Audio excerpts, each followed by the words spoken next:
Hello everyone and welcome back to TowerGate. It is TowerGate day number 970, Wednesday, November 27th, 2019. Thank you so much for tuning in. Okay, so it's Wednesday, and of course, as most of you know, on Wednesdays, that's the day that I have chicken and take out the trash. Every Wednesday, I have chicken and I take out the trash. I believe tonight it will be rotisserie chicken with some, I think I'll go for that Italian rigatoni stuff with the olive oil in it or whatever, and some hot buttered rolls, and probably a fudge sickle for dessert. There you go. That's the evening's dinner plan. Now, just a note also, I will be uploading a video that will upload at the normal time on Thursday morning, Thanksgiving morning, but there will not be a Friday video. So for those of you who, you know, like on Thanksgiving Day, most people are pretty busy traveling or going to various people's houses to eat or whatever, you may not have time to watch a TowerGate video on Thursday. It'll be there in the morning like it normally is, but just so you know, if you don't get to see it Thursday, just watch it on Friday. and there will not be a new TowerGate video on Friday. I'll be back Saturday, so I'll upload a video on Thursday morning. I'll upload a video on Saturday morning. So no video on actually being uploaded on Friday morning. Okay, so not a huge news day today. The next couple days will probably be kind of slow because it's, you know, on a Thanksgiving holiday. A lot of the criminals in the District of Columbia, District of Criminals actually, are going to be out of town for Thanksgiving, so they're kind of out. But there probably won't be a whole lot going on the next couple days, but we'll always find something to talk about. But anyway, so we're going to cover just some sort of lighthearted topics. There's some serious topics today too, but a few lighthearted topics as well. I'm going to get at the end of the video, talk a little bit more about the latest chapter from Lee Smith's book, Chapter 7, the insurance policy, and also finally going to get around to commenting on the release of this report that the IG did, Huckleberry Horowitz, on confidential human sources. And there was an article written by Margot Cleveland a day or two ago, so that points out a lot of very good things. She's an attorney, and she's a constitutional attorney, and so she has a pretty good insight in these things. So some of what I have to say comes pretty much from her take on what we learned from Horowitz. So let's go ahead and get into some things here. First of all, I want to focus on, of course, we know that this FBI agent identified as FBI agent number 1, and actually it was FBI agent number 2, Kevin Kleinsmith, who's had the criminal referral from Huckleberry Horowitz over to John Durham because he altered an email in regards to the Carter Page FISA warrant. So we have a lot more context now. We had enough time to take a look at the dates and some of the things. Of course, we know from, I guess it was what, 2018, we actually got those transcripts and saw some of the comments that Kleinsmith had made. Of course, he was pulled off the Mueller team because of his anti-Trump comments. So we already knew this guy made a lot of anti-Trump comments. We already knew that he was having an extramarital affair with attorney number 1, which is Sally Moyer. They were both, of course, married, I believe. I know he was, or maybe still is, I don't know.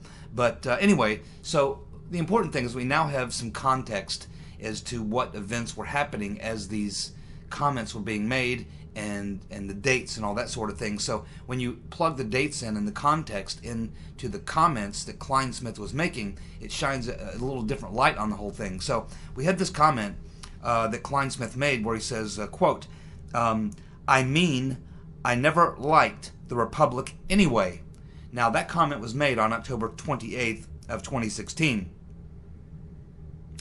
And this would have been just a couple of days after they got the FISA warrant on Carter Page, and it also would have been just shortly after Comey was forced to reopen the Clinton email investigation because they found the Weiner laptop, the laptop that belonged to Anthony's Weiner, and they found the 850,000 emails on there. And so those two things were within a week of this comment being made. I mean, I never liked the Republic anyway. So I think that this is just kind of this particular comment. If you look at Strzok and Page comments and some other comments that were made about this time by the same group of people, the small group crowd, um, these I think are comments that were being made as to the fact that Trump had tightened up the race at that point, and what they thought was going to be a clear, easy Clinton victory, they're now realizing was going to be a fight all the way to the end. Trump at this point had pretty much closed the gap to, within the margin of error, and they were at that point when Comey was forced to reopen the Clinton email investigation. I think that these were big motivating factors for why they went ahead with the Carter Page FISA, even though they knew. Now, I believe they got turned down the first time, and then they came back a second time, and they got the FISA warrant. So I think what this shows you is the mindset of the coup plotters at that point in the game. Remember, the election is still 2 weeks away at this point. Well, less than 2 weeks away, about 10 days away. And they have to reopen the email investigation on Clinton, which they did not want to do. Comey was forced to do that. They see the polls closing up, and that's when they make their move to get the first Carter Page FISA warrant. So all these things are going on, and I think their mindset is, you can look at all the texts from Page, Strzok, Kleinsmith, Moyer, look at what they did, look at their text. You can get a pretty clear picture into what their thinking was at about that point in the game. Again, they had realized that this runaway victory that Clinton was supposed to have was gone, and now it was looking like Trump had totally closed the gap. It was down to within margin of error, and they realize that it's no sure thing, that Clinton just may lose. And then once they're forced to reopen the email investigation, that I think they saw as a devastating blow. And so I'm not 100% sure what Kleinsmith meant when he said, "I never liked the Republic anyway." I'm kind of thinking one of two things. Either his thought was, well, all these people who are voting for Trump, obviously there's a lot more people in this country who I don't like than I thought actually were here. I never thought there was that many people like Trump. Therefore, we have a lot of bad people in this country because they're going to vote for Trump. And so, therefore, I don't really like this republic that much anyway. Or he could have been signaling that, it looks like Trump's closed the gap, and now we have to open the email investigation. It looks like Trump could win. Oh, well, I guess I really didn't like the republic all that much anyway. So I'm not sure. It's probably one of those two states of mind, but one of those two things. But they're still very damning. Again, this is like a puzzle. You just look at one piece, you could look at it, and out of context, it may not have much meaning. But, as you know, every piece in a puzzle is important. And when you get all the pieces and you put them all together, then you realize how important a particular piece was. And I think that's true of a lot of these texts and a lot of these things that are going on here, is that when you look at them just individually, may not add up to a lot, but when you put them in context of everything else that's happening, then you begin to understand the mindset, and that's important to know if you're a prosecutor prosecuting a conspiracy, because people's mindset, what people are thinking, leads you to what you have to prove as a prosecutor, which is what their intent was. You see, a lot of this conspiracy case is going to come down to what the intent was, and because the perpetrators, the criminal conspiracies, conspirators, once the evidence is presented in court, they will not be able to deny the evidence against them. What they're going to have to say and try to prove is that they were simply duped. They were acting in good faith, but they were misled, or they were incompetent. There were errors made. They bumbled it. They got so they were so worried about Russian interference that they maybe went a little too far. This is going to be how they're going to play it, because they realize that they can't lose on the intent question. They have to look like they were a bunch of idiots, dupes, fools, and incompetents, because to try to pass themselves off as highly competent and great at their jobs and right on top of their game means that they would have intent. They would have intended to do all the things that they did. They had a purpose for it, and that was to stop Trump from being elected, and then once he was elected, to carry out the coup. So they have two choices, really. Once John Durham gets him in a courtroom, they either have to, pass himself off as being dupes or fools or incompetents, or They have to admit that they were, in fact, none of those things, and in fact that they were willfully, purposefully, intentionally doing the things that they did, knowing the facts and the evidence and all these other things did not support what they were doing. So it's a pretty interesting thing to try to break down and look at. And but I think the most damning is this third tweet, because there was another tweet that followed, or not tweet, it was an email. So there was two emails really that kind of are on the same topic, where he says, I never liked the Republic anyway. And then there is another follow-up to that shortly after that, where he says, and I believe he's at this point emailing Moyer, where he says, as I have initiated the destruction of the Republic, would you be so kind as to have coffee with me this afternoon? Now, that was to Sally Moyer, who we know he was having an affair with. And the phrase, as I have initiated the destruction of the Republic, would you be so kind as to have coffee with me? That also, all three of these came on October 28th, 2016, the same, just after they had launched the FISA warrant on Carter Page, and just after all this happened within a week. The FISA warrant on Carter Page, the first one, and reopening the Clinton email investigation. So again, trying to figure out the context here and what he was referring to as I have initiated the destruction of the Republic again. Now, I think here, in this particular case, it's tough to say because, again, Kleinsmith was working on both the Clinton email situation and he was working on the Carter Page FISA. So he may have been referring to the fact, now that I'm working on this, and all of a sudden now we're trying to put away the Clinton email thing and silence people down and get people to stop talking about that because it's hurting her. She could lose to Trump as a result. And instead, they find themselves in a precarious situation where they're being pressured by the Southern District of New York, FBI officials, and this other guy over in Quantico, Virginia. Hey, you've got Weiner's laptop. We know what's on it. And you haven't said a damn word about it. You've been sitting on it for a month. If you don't come out there in FBI headquarters and let people know about 855,000 emails on Weiner's laptop, we're going to. And so Comey had no choice. And so at this point, Kleinsmith is working on that. And so maybe this comment, when he says, as I have initiated the destruction of the Republic, may mean that he was referring to the fact that, we had to reopen the Clinton email investigation, and now we're screwed. Trump's going to win.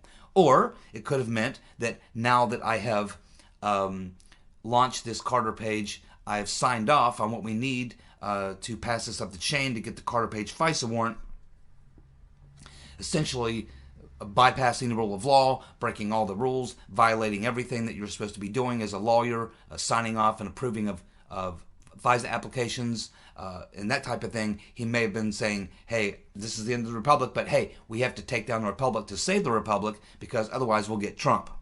So again, you don't know his exact context. But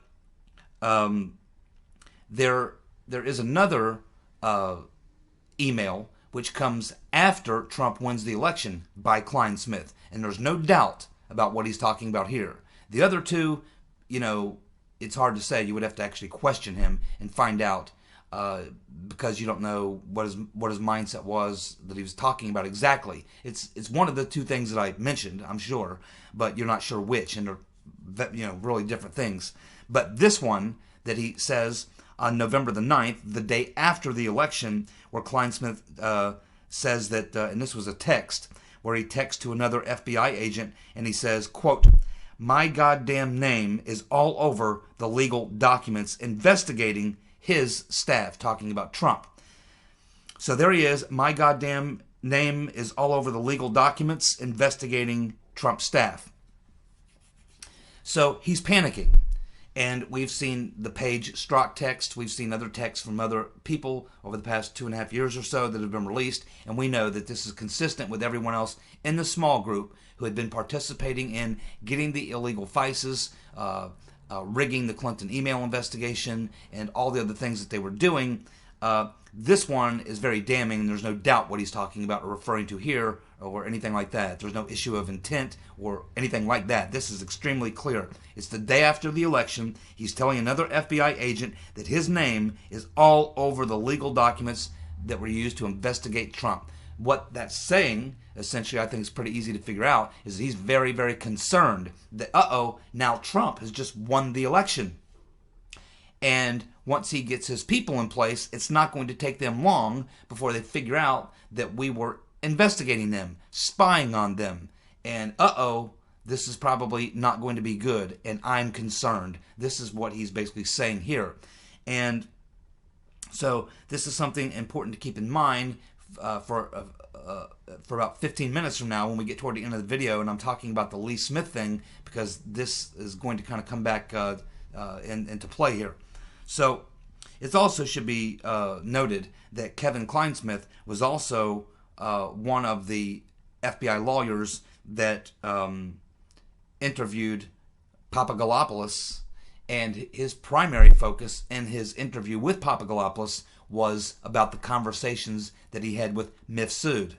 Now, I'm becoming more and more of the mind that there were certain, I guess the way to put this is, I don't think that every one of these FBI people knew Mifsud was a plant, and that he may not have been FBI. In fact, I assume he wasn't FBI informant. I assume he was CIA. He was working through CIA, British intelligence, or someone, more from the intelligence side of things. And I don't think, and I believe that Brennan did a lot of things that he did hide from the FBI. And I think that Mifsud was probably on the intelligence side of things, and that only a few people who had a need to know would have known about Mifsud. And Kleinsmith may have been one of those people in the FBI who was kept out of the loop, so that he didn't really know about Mifsud and who he was really working for. But Peter's been stroking us, likely would have known. He was part of that task force that Brennan put together, so he probably was perfectly aware of the Mifsud deal going on with the CIA, British intelligence, or whoever was orchestrating that. So he probably knew. Lisa Page probably knew. But Kleinsmith maybe not, and it appears that that would be the case based on what we've heard from Papadopoulos saying about his interview that was conducted with Kleinsmith. Okay, so that's pretty much my take on Kleinsmith, other than the fact that the only question that remains is Kleinsmith now, when he finds himself in front of a grand jury, is he going to take the rap? I think it's most likely one of two things will happen. I don't think he's going to plead not guilty or challenge the charge. I think he's caught. I think he knows he's caught. And he has one of two options. He's either A, going to try to cop a plea deal and cooperate with Durham and give up everything and try to get himself completely off the hook, which I don't think is going to be able to happen, because I don't think he has... I think Durham probably knows everything he knows, probably more. So I don't think he's got that much to work with. So I don't think he's going to get, I don't think he's going to be able to give up enough information to Durham to totally get off the hook. But he can probably offer some information, which he might be able to plead this down to a lesser charge and avoid any serious jail time. He might end up with, 30 days, 60 days, 90 days, something like that, if he can offer something to Durham. But I don't think he can offer enough to Durham. I don't think he knows enough. I don't think he can offer enough. And he's not a reliable witness. If you put him on the witness stand, he's not going to hold up under cross-examination because his character is tainted. He's not a good character witness, which is all he would be at this point. So I think that that's the two options he's got, Kleinsmith. He's either going to try to sing like a bird, tell everything he knows, and really get off the hook completely, which I don't think he can do, or he's going to plead guilty to a lesser charge and tell Durham some things that are worthwhile. But I don't think he's going to get totally off the hook. But I would be very, very surprised if he pleads not guilty and goes to court and tries to fight the charge, because then he'll be looking at getting the full array of charges coming at him. So that's kind of what I see going on with Kleinsmith. So let's move on. There is a new Boston Globe poll out today from New Hampshire It's a Boston Globe poll, and they had a pretty large sample, like 500,000. Pretty large sample.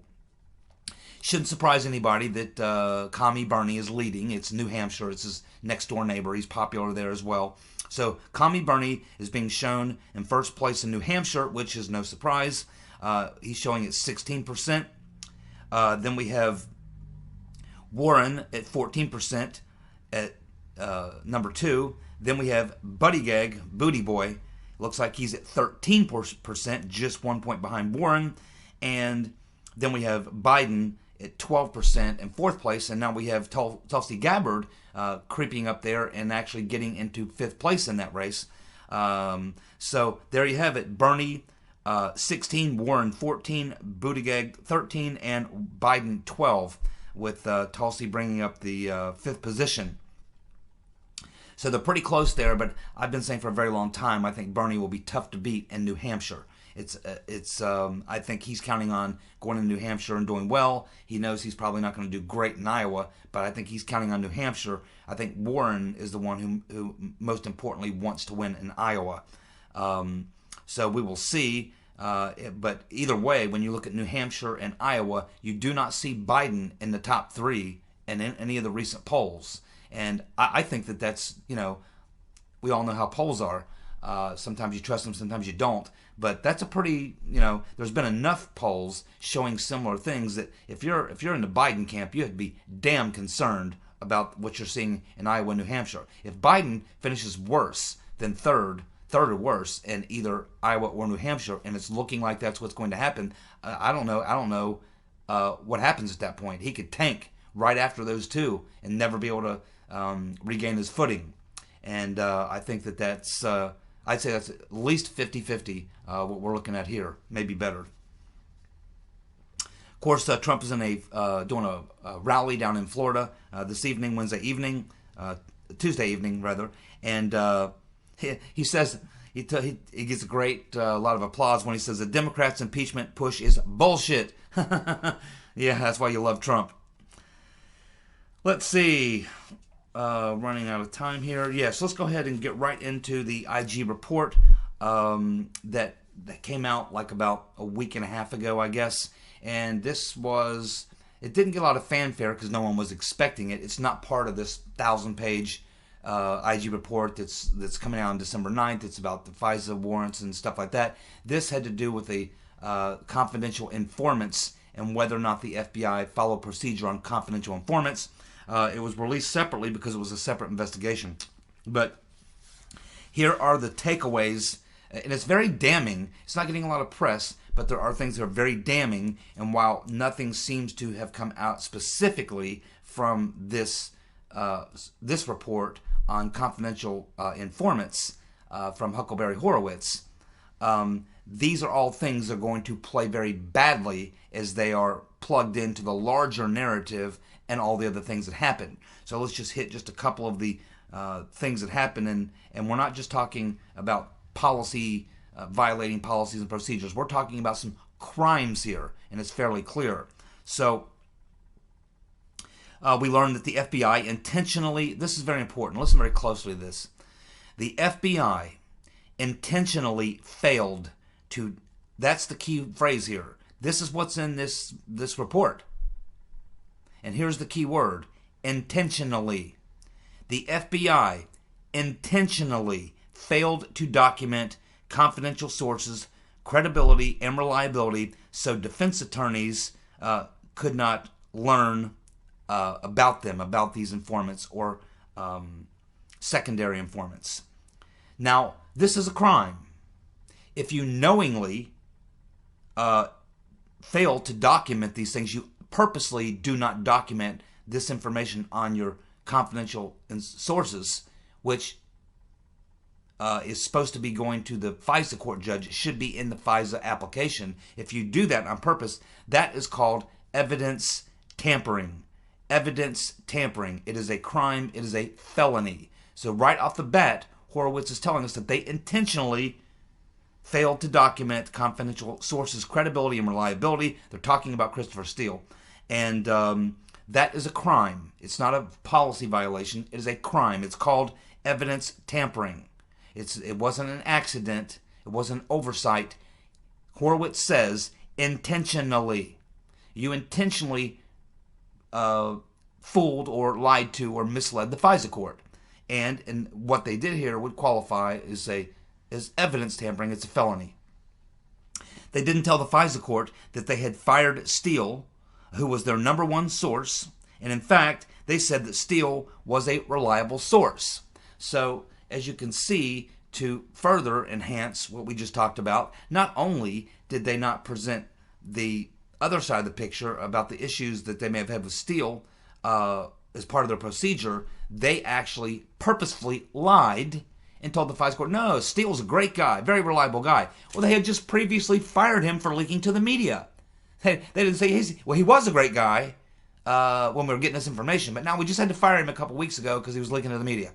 Nope, they didn't tell that. That's, again, a violation. And they purposefully did that, and that, again, is a crime, not just a policy violation. They did not maintain validation reports for sources and sub-sources. That is a policy violation. Steele relied on sub-sources. And, of course, the FISA application never established the reliability of any of his sub-sources. They made it sound like it was all coming from Steele firsthand. They purposely misled the FISA court. This is the information we're getting from this confidential informant. He's very reliable. That was a lie.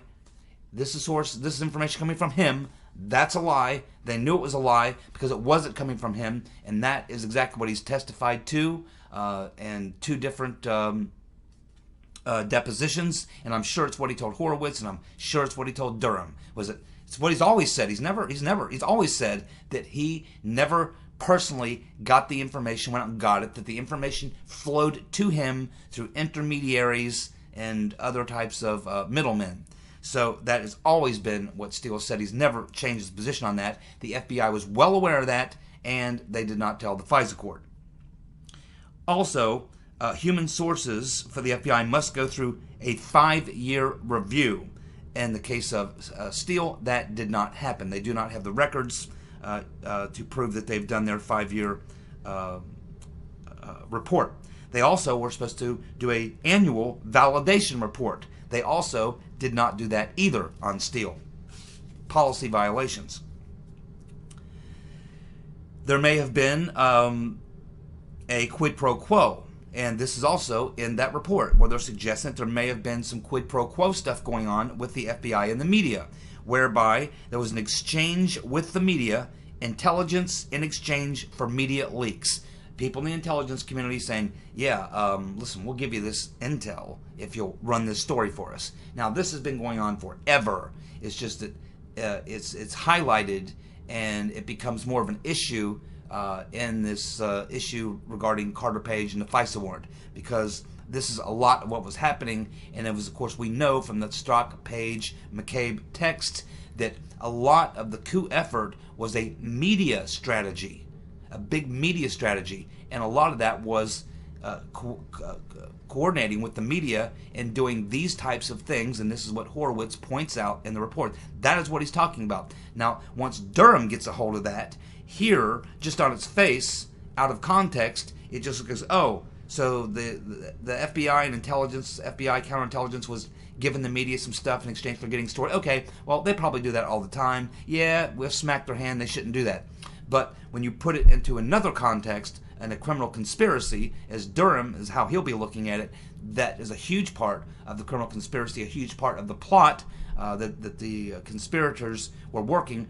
It was a media strategy, and we hear McCabe, Strzok, Page referring to it throughout their conversations. So putting it into context, that becomes a criminal violation. So you can see that this preliminary report, or this report that was put out on confidential human sources by Huckleberry Horowitz, is actually going to end up being a lot more damning and a lot more important than what it's been made to be at this point. It kind of flew under the radar, but it is going to come into play in Durham's investigation, and it'll be of a criminal nature as opposed to just these policy violations. Now, getting to Chapter 7 of Lee Smith's book. Chapter 7 is called The Insurance Policy. Now, a lot of people have different ideas on what the insurance policy was. And I kind of, my own take on the insurance policy has changed over time. But as of late, in the last couple of months, I guess, I've pretty much decided on for myself that the insurance policy was the Mueller investigation. They were supposed to stop Trump, and they start talking about, uh-oh, what happens if we fail and Trump gets elected? We need an insurance policy. And so in my mind, the insurance policy was, we need to get a special counsel, because a special counsel comes in, he can have this investigation, he has all this power, he can control the evidence that could be used against us to prove the crimes we committed. So we need Uncle Bob, or we need a special prosecutor to number one, protect the incriminating evidence against us, and if possible, produce enough smoke and enough propaganda around Trump that we can move it into the Congress and let them use it for impeachment, to remove him from office, so that he will never be able to discover what we did.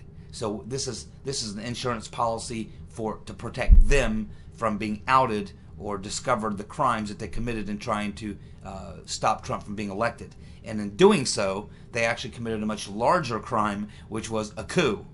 So that's how I kind of came to understand it. Lee Smith, basically, in a nutshell, says that the insurance policy essentially was the coup against the Trump team. So I think he's saying very much the same thing I'm saying. That pretty much the coup, however you want to look at it. The only thing is, I think that my thoughts have been that, yeah, definitely it's the coup thing for sure, but I also have believed for a very long time that it had a lot more to do, is not a lot more to do, but I think about both things are important. Protecting the evidence that could have been used to incriminate them for what they did, while at the same time being able to give them some sort of fodder, something they could give to Congress that they could use to force impeachment through a media strategy of driving Trump's down, the Nixon strategy, what they did in Watergate, beat on the guy until you drive him so far down in the polls that his own party has to come to him and say, man, you're down in the 20s, dude, the party's going to get killed, we're going to lose many seats in the next election, it's just all bad, we can't move forward, the country can't move forward, the best thing to do is just step down. That's what they were shooting for. And so I think it's a combination of those things, and that's pretty much where Lee Smith is as well.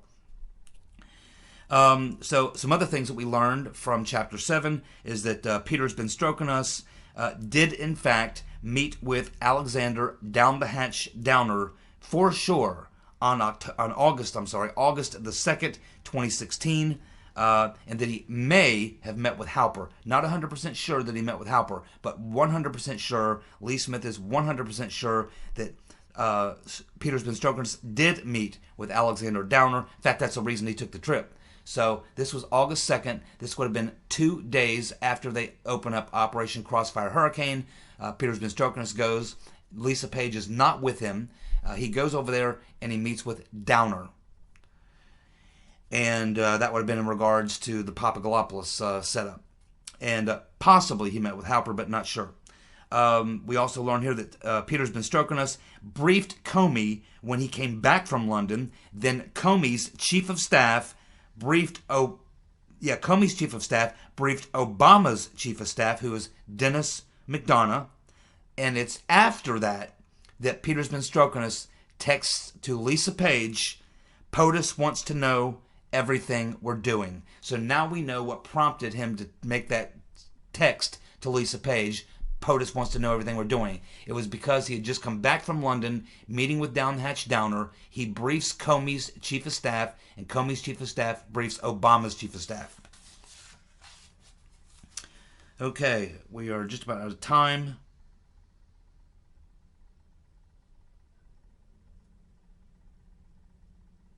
Yeah, I don't have time. There's 3 more items from that chapter I want to get to. Have to do it on the next video. Thank you so much for tuning in. I'll see you guys on tomorrow. See you. Bye.